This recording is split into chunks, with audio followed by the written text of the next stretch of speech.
다 함께 기도하심으로 6월 8일 엎드림 새벽 예배를 하나님께 올려드리겠습니다. 하나님 아버지, 이 새벽에도 저희를 깨워주시고 하나님께 나아가 기도할 수 있는 은혜 주시니 감사합니다. 하나님을 향한 저희의 이 간구와 신앙 고백이 아버지의 사랑을 체험할 수 있는 은혜의 시간이 될 수 있도록 함께하여 주시옵소서. 예수님의 이름으로 기도드립니다. 아멘. 찬송가 338장 하나님께 찬양 올려드리겠습니다.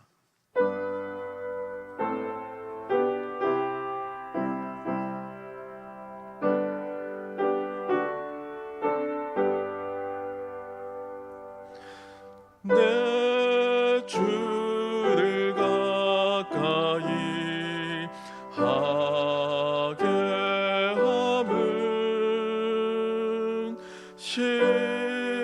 십자가 짐 같은 고생이나 내 길생 소원은 늘 찬송하면서 주께 더 나아가기 원합니다. 내 고생하는 것 옛 야곱이 돌베개 베고 잠 갔습니다. 꿈에도 소원을 늘 찬송하면서 주께 더 나아가기 원합니다.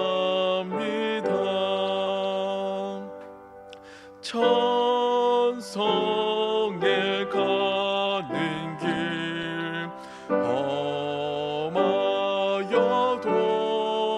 험하여도 생명길 되나니 은혜로다. 천사 날 부르네 늘 찬송하면서 주께 더 나아가기 원합니다. 야곱이 잠 깨어 일어난 후 돌단을 쌓은 것 본받아서 숨질 때 되도록 늘 찬송하면서 주께 더 나아가기 원합니다.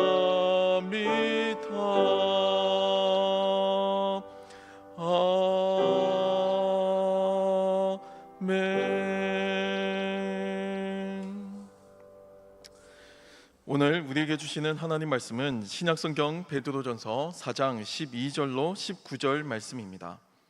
신약성경 381페이지 생명의 삶은 62쪽에서 63쪽입니다. 이제 하나님의 말씀을 봉독합니다. 사랑하는 자들아, 너희를 연단하려고 오는 불시험을 이상한 일 당하는 것 같이 이상히 여기지 말고 오히려 너희가 그리스도의 고난에 참여하는 것으로 즐거워하라. 이는 그의 영광을 나타내실 때에 너희로 즐거워하고 기뻐하게 하려 함이라. 너희가 그리스도의 이름으로 치욕을 당하면 복 있는 자로다. 영광의 영 곧 하나님의 영이 너희 위에 계심이라. 너희 중에 누구든지 살인이나 도둑질이나 악행이나 남의 일을 간섭하는 자로 고난을 받지 말려니와 만일 그리스도인으로 고난을 받으면 부끄러워하지 말고 도리어 그 이름으로 하나님께 영광을 돌리라. 하나님의 집에서 심판을 시작할 때가 되었나니 만일 우리에게 먼저 하면 하나님의 복음을 순종하지 아니하는 자들의 그 마지막은 어떠하며 또 의인이 겨우 구원을 받으면 경건하지 아니한 자와 죄인은 어디에 서리요. 그러므로 하나님의 뜻대로 고난을 받는 자들은 또한 선을 행하는 가운데 그 영혼을 미쁘신 창조주께 의탁할지어다. 이 말씀은 살아계신 하나님의 말씀입니다. 아멘. 일본의 유명 작가 엔도 슈사쿠의 자신의 그 유명한 소설이 하나 있습니다. 17세기 일본에서 발생한 그 기독교 박해를 담은 작품인 침묵이라고 하는 소설입니다. 이 소설은 훗날 이제 헐리우드에서 영화화되기도 했죠. 이 소설은 일본의 기독교 선교 박해라고 하는 그 역사적인 사건을 배경으로 합니다. 하지만 실제로는요, 이 소설은 그 안에 복잡하고 깊은 그 신앙과 인간적인 여러 갈등과 배신, 그리고 고뇌와 구원의 문제를 심도 있게 다루고 있습니다. 이 엔도 슈사쿠는 이 소설을 통해서 인간의 약함, 그리고 신앙의 그 깊고 복잡한 의미를 다루고 마침내는 신의 침묵이라고 하는 이 신비로운 주제까지 함께 아우르기 시작합니다. 이 소설의 내용은 포르투갈 출신의 예수의 선교사 세바스찬 로드리고 신부를 중심으로 시작합니다. 그는 일본에서 이 기독교 선교가 금지된 시기에 자신의 스승이 이단으로 전향했다는 소식을 듣고 진실을 확인하기 위해서 자신의 두 눈을 통해서 이 스승이 정말로 이단으로 전향한 것인지 확인하기 위해서 일본으로 건너가게 됩니다. 그리고 그곳에서 현지 기독교인들의 숨은 공동체를 발견하고 그들과 함께 신앙을 지키기 위해서 고난의 길을 자처하죠. 하지만 일본 당국의 체포와 박해로 인해서 그의 이 튼튼한 단단한 신앙은 극심한 시험 앞에 직면하게 됩니다. 혼자 고난을 당하는 것은 얼마든지 견딜 수 있었지만 이 일본 당국은 현지 기독교인들의 목숨을 위협하면서 이 로드리고 신부가 배교하지 않는 경우 이 로드리고 신부를 괴롭히거나 목숨을 해하는 것이 아니고 이 일본 현지 기독교인들을 해하겠다라고 죽이겠다라고 위협하게 되는 겁니다. 이 상황에서 이 소설은 아주 중요한 질문을 던집니다. 그들을 살리기 위해서 이 로드리고 신부가 배교를 하게 된다면 그 배교 행위는 진짜 배교일까 아니면 사랑을 위한 그런 배교일까라고 하는 질문이죠. 하나님께서 봐주시지 않을까? 과연 이것을 배교라고 할 수 있을까라고 하는 여러 가지 생각을 던지며 이 소설은 인간의 내면을 깊이 있게 보여줍니다. 중요한 사실은 이 소설의 주요 모티브가 고난이라고 하는 그 매개를 통해서 신에 대해서 그리고 인간에 대해서 성찰하고 있는 이 엔도 슈사쿠만의 아주 진중한 통찰 안에 담겨져 있습니다. 고난을 허락하시는 신에 대한 왜 하나님 우리에게 고난을 허락하십니까? 라고 하는 그 질문, 그리고 고난을 감내해야 할 이유에 대해서 고난이 정말 가치가 있는지, 목숨을 걸 만큼 이 고난을 감내할 만한 가치가 있는지에 대한 질문, 그리고 자신의 고난과 타인의 고난에 그 엮여있는 수많은 섬세한 관계들을 아주 미려하게 표현하고 있기 때문입니다. 오늘 본문 말씀에서도 고난이 나옵니다. 본문 말씀 12절을 보면요, 사랑하는 자들아 너희를 연단하려고 오는 불시험을 이상한 일 당하는 것 같이 이상히 여기지 말고 라고 표현합니다. 우리는 흔히 고난을 피하기 위해서 신앙생활을 한다고 생각할 때가 있습니다. 위기와 고난을 만날 때 기도를 통해서 이기고 그 고난을 피해가고 그 고난을 극복하길 바라는 거예요.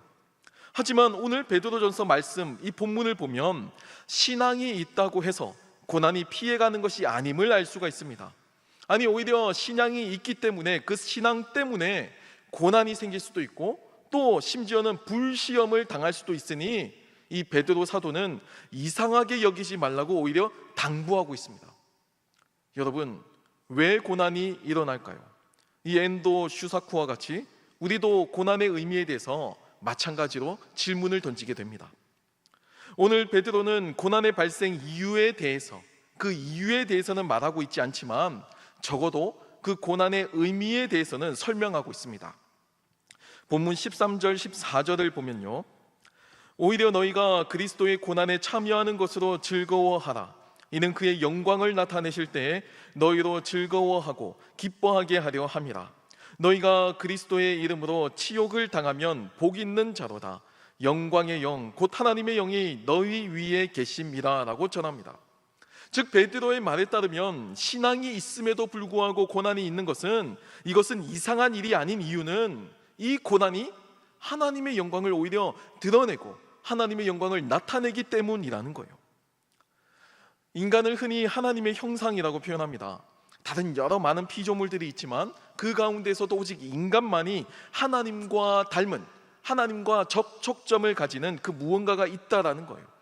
어떤 사람들은 이것을 이성이라고 이야기하기도 하고, 또 어떤 사람들은 윤리나 도덕관념이라고 이야기하기도 하고, 또 어떤 사람들은 슬프거나 기쁨을 느끼는 그 다양한 다채로운 감정이라고 표현하기도 했습니다. 하지만 제2차 세계대전 이후에 많은 사람들이 이 하나님의 형상에 대해서, 하나님과 인간이 가지는 이 공통의 요소, 이 접촉점을 고난이라고 해석하기 시작했어요. 위르겐 몰트만이라고 하는 학자가 대표적인데요. 왜냐하면 인간의 삶을 규정하는 단 하나의 단어가 있다면 그는 고난이라고 생각했기 때문입니다. 세계대전을 통해서 인간이 얼마나 탐욕적이고 이기적인지, 그리고 악한지가 드러나게 되었고요. 또 이것을 통해서 가해자나 피해자나 모두가 다 피해를 입는 고난의 현장을 살고 있음이 증명되었기 때문입니다. 전통적인 하나님에 대한 고백은 하나님을 이 땅의 고난과 무관하게 동떨어져 있는 분으로 여겼지만, 사실 성경에서 나타나는 하나님, 성경에서 발견할 수 있는 그 인격적인 하나님은 전혀 그렇지가 않다는 겁니다. 실제로 하나님은 우리의 타락부터 또 예수 그리스도의 십자가 구원을 통한 구속에 이르기까지 끊임없이 반복적으로 선지자들을 보내시면서 그 애끓는 사랑의 마음을 우리에게 표현하셨습니다. 우리의 타락한 현실과 구원을 위해서 가슴 아파하시는 그 고난을 직접 하나님께서 경험하셨다는 겁니다. 심지어 인간의 몸을 입으시고 이 땅에 성육신하셔서 우리와 같이 인간과 똑같은 삶을 사시고 십자가 고통과 죽음까지 경험하셨다라고 성경은 증언하고 있습니다. 이를 통해서 우리 주님은 우리의 고난을 직접 감당하셨기 때문에 우리가 지금 처해 있는 고난의 자리, 우리가 지금 마주하고 경험하고 있는 그 고통의 자리의 의미를 잘 알고 계신다라는 거예요. 왜냐하면 주님도 직접 고난과 고통을 경험해 보셨기 때문입니다. 그래서 고난이야말로 하나님과 인간이 함께 공유하는 감정 또는 경험이라고 할 수가 있습니다. 우리는 고난을 통해서 하나님을 조금 더 이해할 수 있고요, 또 그 고난을 통해서 십자가를 바라보고 구원의 은혜로 나아갈 수 있습니다. 오늘 베드로전서의 말씀을 통해서 고난은 하나님을 이해하고 하나님의 영광을 드러내는 일종의 하나님과 인간만이 가지고 있는 비밀한 어떤 사인과 같은 것이다 라고까지 오늘 사도 베드로는 표현하고 있어요. 고난을 만날 때 슬퍼하거나 좌절하지 말고, 오히려 고난을 만날 때, 불시험을 만날 때 하나님의 영광의 임하니 즐거워하고 기뻐하라라고 역설적으로 권면을 하고 있는 겁니다. 하지만 고난이라고 해서 다 똑같은 고난은 아닙니다. 베드로는 오늘 말씀을 통해서 고난은 두 종류가 있다라고 전하고 있습니다. 본문 15절과 16절 말씀을 보면요, 너희 중에 누구든지 살인이나 도둑질이나 악행이나 남의 일을 간섭하는 자로 고난을 받지 말려니와, 만일 그리스도인으로 고난을 받으면 부끄러워하지 말고 도리어 그 이름으로 하나님께 영광을 돌리라 라고 전하고 있습니다. 그러니까 살인이나 도둑질, 악행이나 남의 일을 간섭하는 고난도 있는데, 이것은 스스로 잘못해서 경험하는 고난입니다. 내가 잘못 행동했기 때문에 그 잘못된 행동의 결과로 마주하는 고난인 거예요. 이런 고난은 하나님의 영광이 아닙니다. 그리고 그리스도인으로서도 바람직한 자세도 아니죠. 이런 일로 고난을 받는 것은 부끄러운 일입니다. 하지만 그리스도인으로서, 그리스도인이기 때문에 피할 수 없는 고난, 불시험은 절대 부끄러운 일이 아니다라는 거예요. 베드로전서가 기록된 시점을 AD 약 65년에서 67년 그 어간 그쯤으로 보게 되는데, 이는 당시 황제였던 네로가 그리스도인들에게 누명을 씌우고 온갖 근거 없는 헛소문을 퍼뜨려서 박해하는 시기와 일치합니다.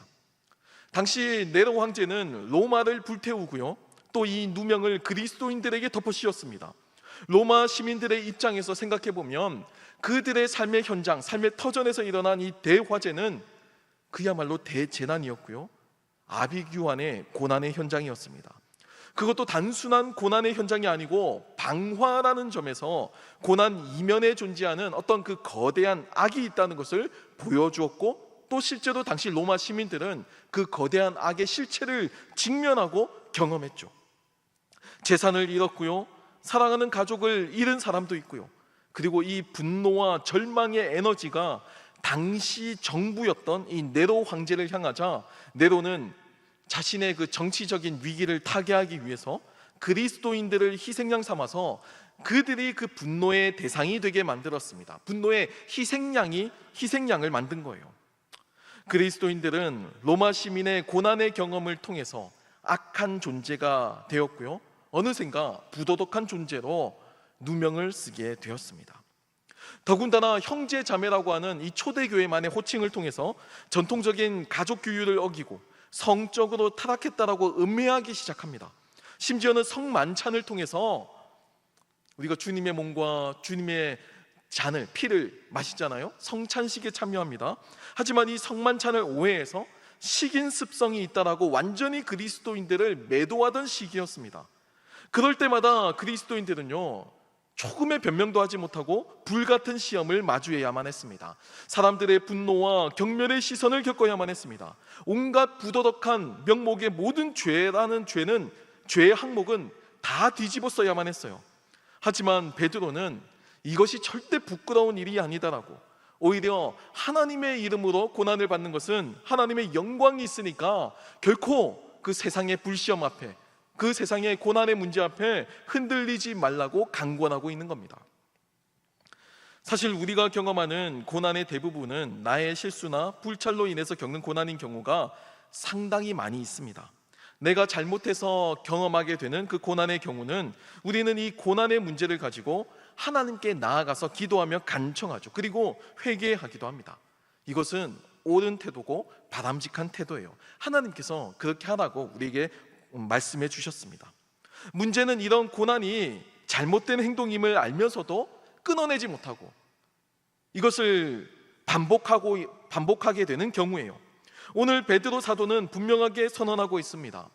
너희 중에 누구든지 살인이나 도둑질이나 악행이나 남의 일을 간섭하는 자로 고난을 받지 말려니와 라고 분명하게 선언합니다. 이런 일에 얽매이지 말고, 이런 일에 휘말리지 말고, 이런 일을 반복하지 말고, 이런 일을 행하지 말고, 이런 일을 끊어내고 멀리하라고 권면하고 있는 거예요.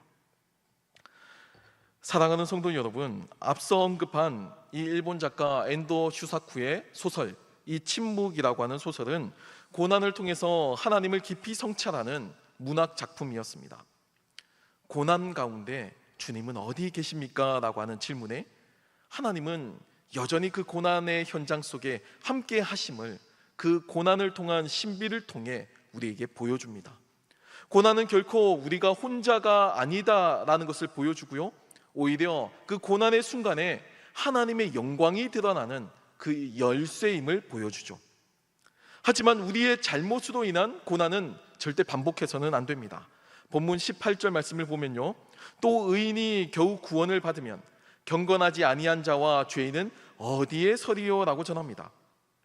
의인도 겨우 구원을 받는 세상에서 자신이 잘못한 이 고난의 굴레에서 벗어나지 못하고 반복적으로 죄를 짓고 고난의 인생을 사는 사람들은 이 구원의 은혜 속에서 어디에 설 수 있겠냐, 이렇게 질문을 하고 있는 거예요.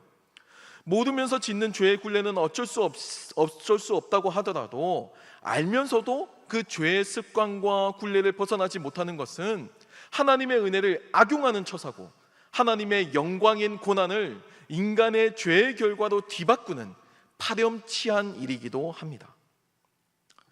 오늘 사도 베드로의 권면을 마지막으로 설교를 마무리하려고 합니다. 본문 19절 말씀인데요, 그러므로 하나님의 뜻대로 고난을 받는 자들은 또한 선을 행하는 가운데 그 영혼을 미쁘신 창조주께 의탁할지어다 라고 권면합니다. 하나님의 뜻대로 고난을 겪고 있는 사람들을 악을 악으로 갚지 말고 선을 행하는 가운데 자신의 영혼을 기꺼이 하나님께 의탁하라는 겁니다. 하나님께서 그 영혼을 귀하게 여기시고 또 불쌍히 여겨주시고 돌보아 주신다고 약속하고 계십니다. 혹시라도 신앙으로 인해서 고난을 받는 분들이 계시다면, 홀로 신앙을 가지고 가족의 복음화를 위해 기도하시는 분들, 직장에서 신앙으로 인해 조롱당하고 불이익을 당하는 분들, 학교에서 신앙이 있다고 따돌림을 당하는 분들, 여러분 그 고난을, 그 불시험을 부끄럽게 여기지 말길 바랍니다. 그 고난 속에 하나님의 영광이 함께 하십니다. 그 고난의 신비 속에서 미쁘신 하나님께서 여러분들의 삶을, 그리고 여러분들의 그 간절한 기도 제목 가운데 함께하여 주실 줄 믿고 소망합니다. 이 축복의 약속을 믿고 오늘 우리에게 주어진 이 현실을 넉넉히 감당하며 살아나가는 저와 여러분이 되길 축복합니다. 기도하겠습니다. 살아계신 하나님 아버지, 우리의 삶에서 마주하는 다양한 고난들 속에 하나님의 흔적과 하나님의 신비를 발견할 수 있는 은혜를 허락하여 주시옵소서. 우리의 잘못으로 인한 고난이 아닌 주님을 믿는 믿음으로 당하는 고난을 당할 때 이상히 여기지 말고 도리어 기뻐하고 즐거워하는 초대교회 성도들의 영성을 허락하여 주셔서 이 세상이 감당하지 못하는 주님의 자녀로 살아가게 하여 주시옵소서. 교회를 위해서 기도합니다. 라오스로 가 있는 단기 선교팀과 함께하여 주셔서 도착하는 그 과정 가운데 안전하게 지켜주시고 선교의 역사가 결실할 수 있도록 도와주시옵소서. 각 부서 가운데 여름 사역 가운데도 함께하여 주셔서 하나님께서 뜻하신 그 모든 계획들이 하나님의 뜻대로, 하나님의 방법대로 온전하게 성취될 수 있게 도와주시옵소서. 존경하는 원로 목사님과 함께하여 주셔서 맡기신 소명 감당하시기 부족함이 없도록 건강 지켜주시고, 사랑하는 담임 목사님 안산제일교회를 이끌어 나가시는데 부족함이 없도록 힘과 능력 더하여 주시고 하나님께 영광이 되게 하여 주시옵소서. 이 시간에도 하나님께 예물을 드린 손길들 또한 있습니다. 이 예물이 쓰이는 곳마다 하나님의 영광이 나타나고 하나님의 나라가 확장되는 데 선용되게 도와주시옵소서. 물질을 통해 드린 마음과 헌신이 하나님께서 흠양하시는 합당한 예물이 되게 하시고 이를 통해 하나님께 영광이요 우리에게도 기쁨이 되게 하여 주시옵소서. 이 모든 말씀 우리 주 예수님의 이름으로 기도합니다. 아멘. 하늘에 계신 우리 아버지, 아버지의 이름을 거룩하게 하시며 아버지의 나라가 오게 하시며 아버지의 뜻이 하늘에서와 같이 땅에서도 이루어지게 하소서. 오늘 우리에게 일용할 양식을 주시고 우리가 우리에게 잘못한 사람을 용서하여 준 것 같이 우리 죄를 용서하여 주시고 우리를 시험에 빠지지 않게 하시고 악에서 구하소서. 나라와 권능과 영광이 영원히 아버지의 것입니다. 아멘. 이 시간 기도하실 때 나라와 민족, 교회를 위해서, 그리고 오늘 말씀을 놓고 계속해서 기도의 자리로 나아가겠습니다.